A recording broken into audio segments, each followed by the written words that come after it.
বাংলাদেশ চীন মৈত্রী সম্মেলন কেন্দ্রে বাংলাদেশ জামায়াতে ইসলামী আয়োজিত ইফতার মাহফিলে উপস্থিত থাকবেন প্রধানমন্ত্রী তারেক রহমান। তার আগমনকে কেন্দ্র করে আমরা দেখেছি এই জায়গা জুড়ে কিন্তু বাড়তি নিরাপত্তা ব্যবস্থা নেওয়া হয়েছে। এসএসএফের পাশাপাশি সেনাবাহিনী, অতিরিক্ত পুলিশ কিন্তু মোতায়েন করা হয়েছে পুরো এলাকা জুড়ে। আমরা দেখতে পাচ্ছি বাংলাদেশ জামায়াতে ইসলামীর নেতাকর্মীরা তারা কিন্তু এই ইফতার মাহফিলে অংশগ্রহণ করার জন্য আসছেন। যাদেরকে ইনভাইট করা হয়েছে মূলত তারাই কিন্তু এখানে আসছেন, তেমনটি কিন্তু আমরা দেখতে পাচ্ছি। এবং এই বাংলাদেশ চীন মৈত্রী সম্মেলন কেন্দ্রে প্রবেশ করার জন্য বাড়তি নিরাপত্তা ব্যবস্থা আমরা দেখেছি।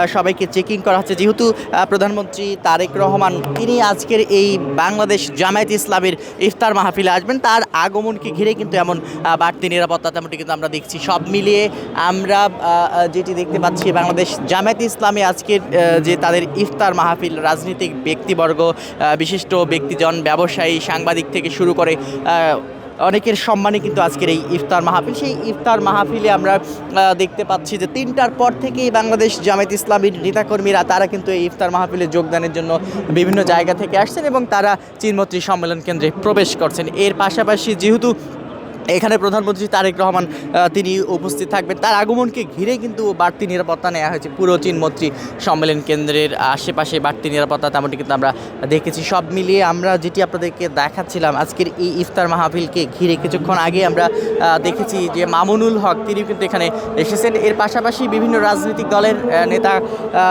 বিশিষ্ট ব্যক্তিবর্গ এবং রাজনৈতিক দলের উচ্চ পদস্থ যারা নেতা রয়েছেন তারা কিন্তু এই ইফতার মাহফিলে তারা আমন্ত্রিত হয়েছেন এবং তারা এখানে আসছেন কিছুক্ষণের মধ্যেই। হয়তোবা প্রধানমন্ত্রী তারেক রহমান তিনি এখানে এসে উপস্থিত হবেন। তার আগমনকে ঘিরে আমরা যেটি দেখাচ্ছিলাম আপনাদেরকে, এই মুহূর্তে ইসলামী সঙ্গীত পরিবেশন হচ্ছে। যে মূল যে সম্মেলন কক্ষ, সেই সম্মেলন কক্ষের ভিতরে ইসলামী সঙ্গীত পরিবেশন করা হচ্ছে এবং এখানে আমরা যেটি দেখেছি জামায়াতে ইসলামের নেতাকর্মীরা মূলত যাদেরকে ইনভাইট করা হয়েছে সেই ইনভাইট কার্ড সঙ্গে নিয়ে তারা এখানে এসেছেন এবং সেই ইনভাইট কার্ড সঙ্গে নিয়ে তারা প্রবেশ করছেন। বেশ কয়েক দফায় চেকিং করা হচ্ছে, তারপরেই কিন্তু এখানে প্রবেশ করতে দেওয়া হচ্ছে আজকের এই ইফতার মাহফিলে।